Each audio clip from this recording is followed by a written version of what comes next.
He looked frail as he sat on a couch in my office, downcast. I had never met him, but somehow, he looked familiar. I asked him to tell me about his Nigerian journey.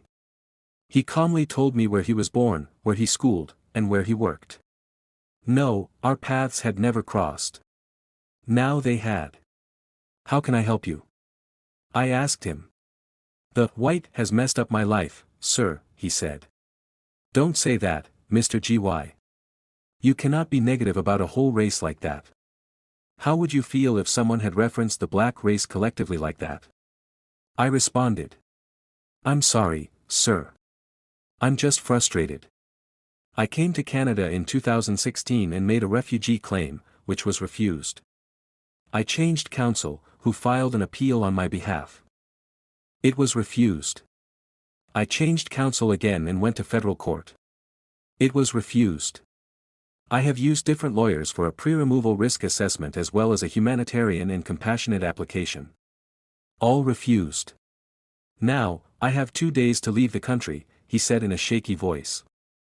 I listened attentively, avoiding interrupting him. I am 60 years old, sir. I was doing well in Nigeria, but I faced risks in the country. I have been doing 3 jobs here, and I have no savings. I have not seen my wife and children in 8 years. I have all kinds of medical ailments, ranging from high blood pressure to diabetes and kidney issues. I am tired. He paused as if he was catching his breath. Tears started rolling down his cheeks. I asked if he wanted a glass of water, and he nodded. I went to the kitchen to get him a tissue paper and a glass of water.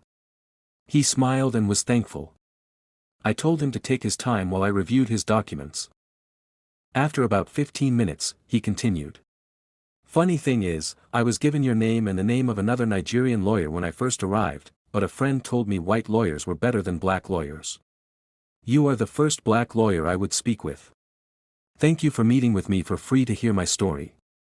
I am just confused and tired. He sighed. Bro, I have read your file. Your lawyers gave it their best.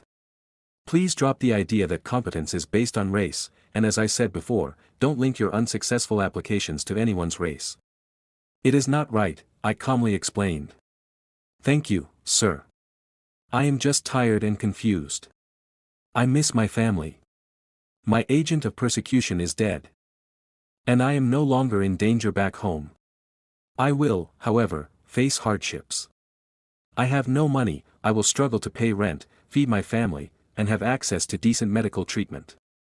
I only have $2,000 which I can give to you as part of your legal fees. What should I do, sir? He pleaded. No, I won't take your money. First, you have to comply with the directive of the government to report for removal unless you want to challenge that in court. You don't have a lot of time, though, and given that you have no money, you should contact legal aid to assist you. If you are approved for a legal aid certificate, you can retain a lawyer to assist you. The truth, though, is that it might be difficult to get a lawyer who is available given it is 3 p.m. on a Friday and your removal is on a Sunday. The court, if you make it that far, might not hear it either, as it may be determined to be a last-minute application. Your matter is also not very meritorious, I explained to him. He took a deep breath and told me quietly but firmly, I am tired of fighting, sir. I am on 7 different medications. I will return home.